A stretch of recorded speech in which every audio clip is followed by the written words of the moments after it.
Magandang hapon, attorney. Magandang hapon, Jayden at Mar. Opo, napansin po natin na sa kabila po ng marami pang mga Q&A portion, no, ng magkapatid na Cayetano, dito po sa magkabilang panig sa prosekusyon at depensa, ay parang meron ng desisyon ang presiding officer. In fact, dito po sa naging pahayag ng tagapagsalita po nitong impeachment court ay sinasabi po, attorney, na matagal nang merong desisyon kasi matagal na rin na nagkaroon din po ng hiling na subpina ang prosekusyon, attorney. Anong masasabi at opinion nyo po dito? Wala namang, siguro mas maganda sana kung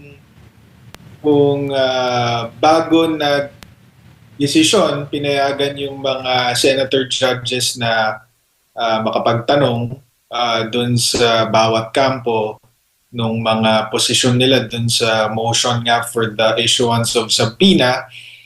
Pero parang ang nangyari, and correct me if I'm wrong, Jade at Mara, kasi hindi ko nasusubaybayan ng yung buo ng trial sa kahabaan nito eh. So snippets lang ang nakikita natin. Ang nangyari is nung Thursday, 'di ba, nag-oral arguments ang bawat kampo, or Wednesday or Thursday last week nag-oral arguments ang bawat kampo, tapos dinefer yung resolution to kahapon, Monday. Hindi ho ba? Tapos mukhang kahapon lang pinayagan yung senator judges na makapagtanong. Pero itong si presiding officer, si Senator Chis Escudero, nung binasa yung decision, parang matagal nang nakahanda. Yun ang pinag-uusapan natin dito, diba? So, para sa akin, mas maganda sana kung bago hinanda yung decision na yan, is pinayagan munang makapagtanong yung mga senator judges katulad ng magkapatid na Cayetano. Imbis na prepare yung decision, tapos hinayaan silang magtanong, di parang wala palang bearing yung mga pagtatanong nila. Hindi ba? Pero tingin ko, wala namang kaso, pwede naman pag-usapan ng mga senator judges yung decision na binasa ni Senator Chis Escudero, and I'm sure as a collegial body, pinag-usapan nila yan over the weekend or pagkatapos nung Miyerkules or Huwebes last week. I'm sure napag-usapan nila yan at mukhang mas marami ang pabor dun sa pag-grant ng motion. Pero mas maganda sana kung nakita natin yung mga rason ng bawat judge kung bakit sila pumanig dito sa pag-grant ng motion, at sana nabigyan ng pagkakataon na makapagtanong yung mga senator judges para nabuo ng maganda yung decision on the motion. Opo, at basahin ko lang yung transcript ng press con kahapon ng tagapagsalita ng impeachment court na si Attorney Tongol, kasi nakausap siya at ito rin yung naitanong sa kanya. At ang sabi po ni Attorney ng tagapagsalita ng impeachment court, sabi niya rito nung tinanong kung ito ba'y ginawa kahapon lang or nitong weekend, nabanggit mo nga, or last week. Ang sabi niya rito, quote and quote, as I said, during the July 6th first day of impeachment, because this request of the prosecution has been already stated in their pre-trial briefs. The presiding officer, as a matter of course, was already ready to rule on the subpoenas. However, upon manifestation of House Prosecution Panel, Congressman Chel Jokno, that they have filed a renewed request for subpoena. The resolution of the presiding officer was deferred, and it was only after the request of the defense to be given a copy of such and the senator judges asking that oral arguments be done that the presiding officer yielded to such oral arguments that have been scheduled last Monday. So basically, the main chunk of the decision of the presiding officer has already been prepared even before July 6, attorney. Medyo may katagalan na pala yung malaking chunk doon sa desisyon. Attorney, ano masasabi nyo? Yeah, wala namang problema doon eh. Nahanda si Senator Chis Escudero para sa issue na yan, di ba? Pero kung papayagan mo ang bawat panig na mag-oral arguments at papayagan mo yung mga senator judges na makapagtanong, edi sana kahit for appearances sake, 'di ba kasi at the end of the day majority wins 'di ba? Sana inayos yung order of the oral arguments and the questioning from the judges in such a way na bago na finalize itong decision on the subpoena na take into consideration yung mga pagtatanong kasi yun nga ang parang nangyari dito is parang baliwala yung mga tanong nila ng magkapatid na Cayetano kahapon dahil nga na-prepare na in advance yung decision. Pero ang isang critical dito na ang bigger takeaway ko dito is hindi nagkaroon ng botohan, 'di ba kahapon. Nag-ruling si Senator Cheese Escudero as presiding officer. At natanong din to kay Attorney Tongol bakit hindi nagkabotohan kasi sabi niya under the rules yung presiding officer ang dapat pwedeng mag-rule ang presiding officer imbis na ibato sa senator judges para pagbotohan at magkakaroon lang ng botohan kung merong mag-appeal. At walang nag-appeal ng ruling niya kahapon. So anong dapat bantayan dito? May dalawang posibilidad ito kung pabor ka sa nakuha yung ruling in favor of the subpoena. So maaaring sabihin na victory ito para sa prosecution and defeat for the defense. Pero as far as I'm concerned, ako expected ko na igagrantong gagrantong subpoena ito kasi for better or for worse, baka parang maging itong envelope issue doon kay impeachment ni President Erap. Baka masyadong mahalaga tong issue na to para i-deny yung subpoena at pag dineny yung subpoena, baka gawing parang second envelope issue. 'Di ba? Parang ang dating is pinagtatakpan ng Senado si VP Sara. So para sa akin, ang expectation ko talaga igagrant yung motion for issuance of subpoena. Pero ang mahalaga dito, like na-mention ko, is bakit hindi nagbotohan? Kung pabor ka sa defense or pabor ka doon sa mga umuusig laban sa prosecution or doon sa mga umuusig laban kay VP Sara, pwede mo tignan ito in a bad light. Kasi ibig sabihin, hindi mo alam kung sino talagang kumakampi sa'yo. Kasi malamang yan, hindi naman 22 or 21 senators ang pabor dito sa motion Pero by not having a vote and seeing how each senator voted, hindi mo alam kung sino yung panig sa'yo, sinong hindi. And ganun din para sa defense. Hindi mo alam kung sino yung panig sa'yo, maliban na lang doon sa magkapatid na Cayetano dahil nagsalita sila, hindi mo alam sino yung kalaban mo. So, merong pros and cons yan. Kasi kung nagbibilang ka or nagbibilang ka for yung final verdict, dahil walang botohan kahapon, wala kang idea kung saan yung leaning ng bawat senador. Opo, at kahapon, ang depensa hiningi po yung original copy ng desisyon. Nakikita niyo po ba na dudulog sila sa Korte Suprema at kukwestiyonin itong naging hatol ng presiding officer? Hindi natin alam kung hindi ko pa alam kung anong balak nilang gawin diyan. Tingin ko kasi may nagsabi ng isang abogado a few days ago na parang the Supreme Court is not where you go if you're in a hurry.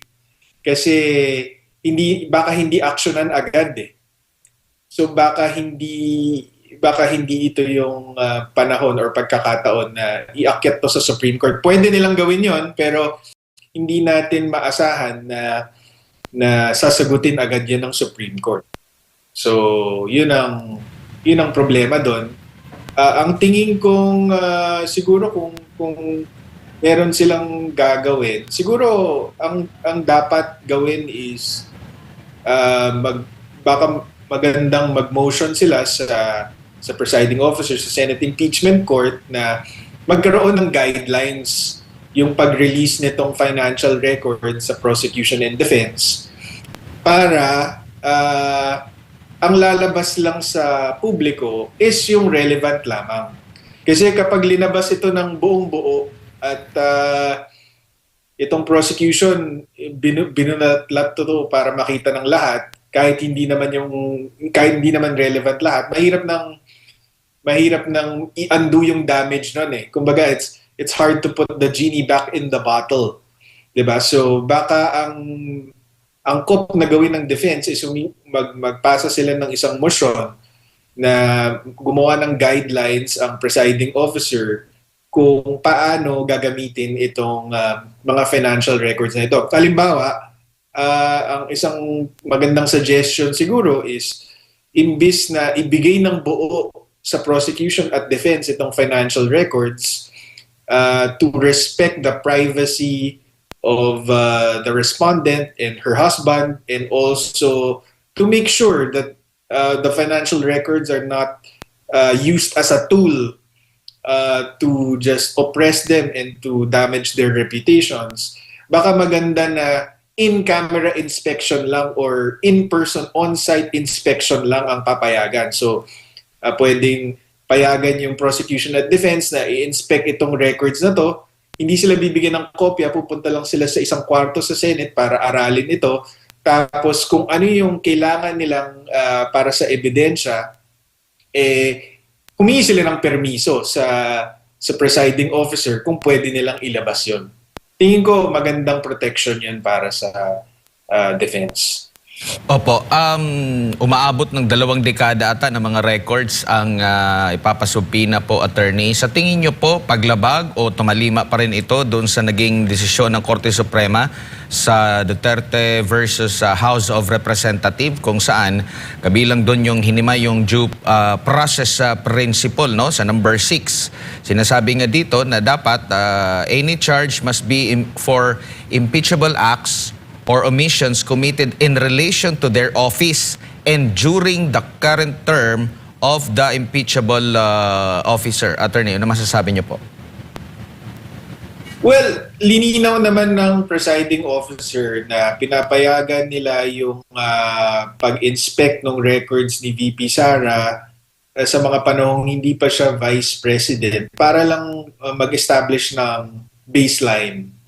Hindi para madagdagan ng impeachable offenses, kundi para lang magbigay ng baseline para masiyasat na itong taon na to nung mayor siya or vice mayor pa lang siya, ganito yung financial capacity niya or ito yung mga ari-arian niya, pero nung naging vice president siya, ganito na. So yun ang pinayagan ng Senate Impeachment Court. Pero in terms of due process in general, tama yung sinasabi ni Attorney Michael Poa. Kung tutuusin, itong paggamit nitong AMLA records, bank records, BIR records at this stage of the proceedings, talagang may due process violation. Kasi tama siya, hindi pwede yung mag-aakusa ka tapos tsaka ka na mag-aanap ng ebidensya, which is what the prosecution is doing here. So tama siya, and on that basis, theoretically, pwede talagang i-void lahat itong impeachment proceedings na ito. Pero yun nga, last week or 2 weeks ago ko pa sinabi, ang expectation ko talaga is i-grant itong motion na ito because kahit na technically violation siya of due process, it's too important to the case of the prosecution and parang as a general accountability tool for the Senate to deny it. So nandito na tayo, nandiyan na tayo, 'di ba? Pwede silang tumakbo ng Supreme Court, of course, at any time. Pero since nandito na tayo sa situation na to, ang tingin kong dapat gawin is gumawa ng hakbang yung defense before the Senate Impeachment Court to try to provide guidelines para hindi naman ganon kadehado si VP Sara. Opo, at dahil nga almost 2 dekada more or less po itong mga records na ito, nakikita nyo po ba na mas mahaba pa sa original na plano yung impeachment trial days po nitong dyan sa impeachment court? Tingin ko hindi naman kasi as we're speaking, I think the original trial dates reserved for the entire impeachment is 90 days. Tapos nakita naman natin na mukhang baka hindi umabot ng 90 days kasi ito palang prosecution, nung nag-reserve sila ng trial dates, may pasobra kasi nag-atras sila ng mga witnesses, ano. Pero going into your specific question, that's why it's better kung merong guidelines sa paggamit itong financial records na ito. Yung kumbaga naka-executive session muna sila, ang prosecution, defense at ang presiding officer, to determine kung ano yung pwede gamitin, ano yung pwedeng hindi, para hindi din ganun katagal, hindi masayang yung oras ng Senate Impeachment Court. Opo. Attorney, magandang hapon po, si Jade po.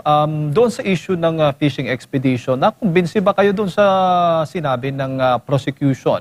Sinasabing wala namang fishing expedition dahil pinagbatayan na lamang nila yung ebidensya, kumbaga, na nakuha nila mula doon sa kanilang unang pagdinig dyan sa Kamara mula sa AMLC. Well, yung pagkuha kasi nila ng AMLC records, wala yun sa batas eh. Actually, wala namang exception dun for the House Justice Committee to get those records. So, at pangalawa, 'di ba? Hindi nga yun kasama dun sa impeachment complaints na dinidinig nila. Sila lang ang nagdagdag noon. So, yun ang punto ni Attorney Poa, 'di ba? Fishing expedition to because nag-file ng kaso nang walang attachments ng kahit isang financial records, tapos tsaka lang naghanap nung nakafile na sa House Justice Committee. So fishing expedition talaga. Hindi ba? Pero ano kasi yan eh, kumbaga ang totoo niyan, may shortcutting of the process ang ginawa eh. Kasi itong AMLAC records, meron naman yung may tamang proseso para gamitin yan. So kung one of the ways could have been for the AMLAC to investigate, tapos based on their findings, they will kunyari forward it to the Ombudsman, tapos the Ombudsman will, based on the findings of the AMLAC, will endorse an impeachment complaint sa House of Representatives. Yun yung tamang proseso eh. Pero skinip nila yun eh, diniretso na lang sa House of Representatives, walang attachments, tapos pinasampi na nila. So yun yung maling proseso. So yun yung issue ngayon, 'di ba? Parang kung tutuusin, meron talagang violation of due process.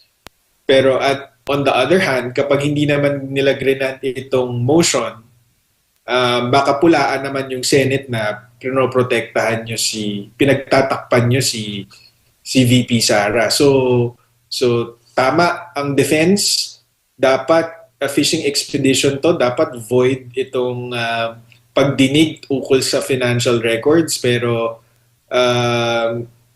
yun na yung ruling ng Senate Impeachment Court eh. And unless i-reverse sila ng Supreme Court, final na yan. So nandun na tayo, so doon tayo dapat mag-concentrate. Paano natin kunyari bilang mga syempre in this proceedings as one of the lawyers for the Vice President but not for this impeachment case, syempre we're rooting for the defense, 'di ba?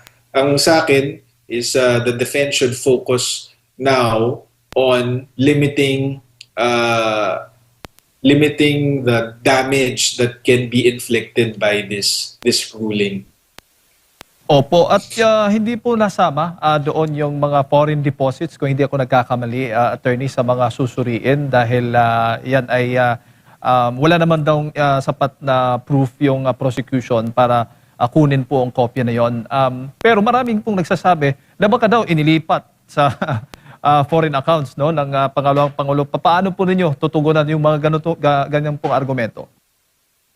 Ay, yun talaga po yung batas eh. Yun ang batas, and wala talagang exemption even for impeachment ang foreign currency deposits.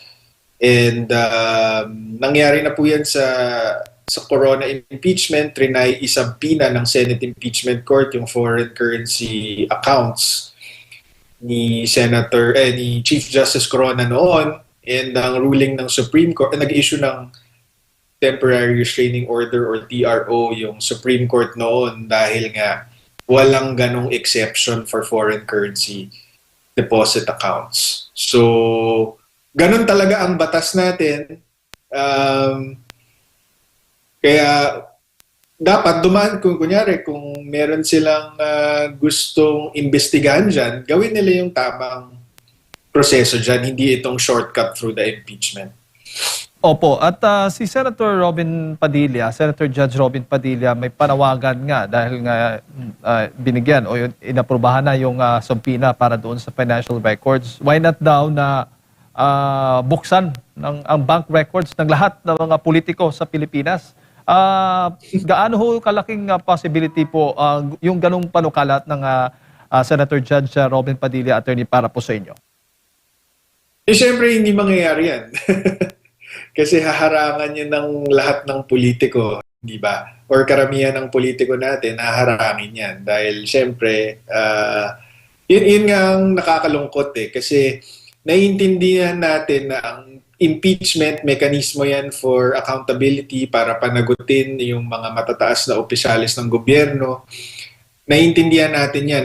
At dahil nga yun ang purpose niya, paminsan pwede mong i-relax yung rules or laws para ma-achieve yung objective nito. Pero ang nasasagasaan dito, si VP Sara na sa aking pagkakilala sa kanya, hindi naman siya yung tipong tao na dapat tina-target ng mga ganito. Mas maraming politiko, may mga senador, congressman, at mga miyembro ng executive department na mas dapat kinikilatis ang mga bank accounts, hindi si VP Sara. So yun yung unfair dito. Yun ang hindi patas sa mga nangyayari sa ngayon. Opo. Sa ganito hubang mga pagdinig itong trial na ito, attorney, sa impeachment trial, kailangan ho ba talagang may proof beyond reasonable doubt o kailangan lang maging clear and convincing lang yung magiging ebidensya para po ma-convict ang isang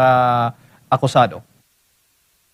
Hindi kailangan ng proof beyond reasonable doubt kasi that's a standard of evidence required only for criminal cases. This is not a criminal case. Ang penalty lang nito is removal from office and permanent disqualification from holding government or public office. So hindi siya criminal in nature. So nabanggit na ni Senator Escudero from the start of the proceedings na the evidence required is just clear and convincing. So yun ang susundin nilang standard of evidence. Opo. Ngayong araw ang inaasahan natin na pagtitistigo ni NBI Director Melvin Matibag. Natapos na po yung dalawang testigo mula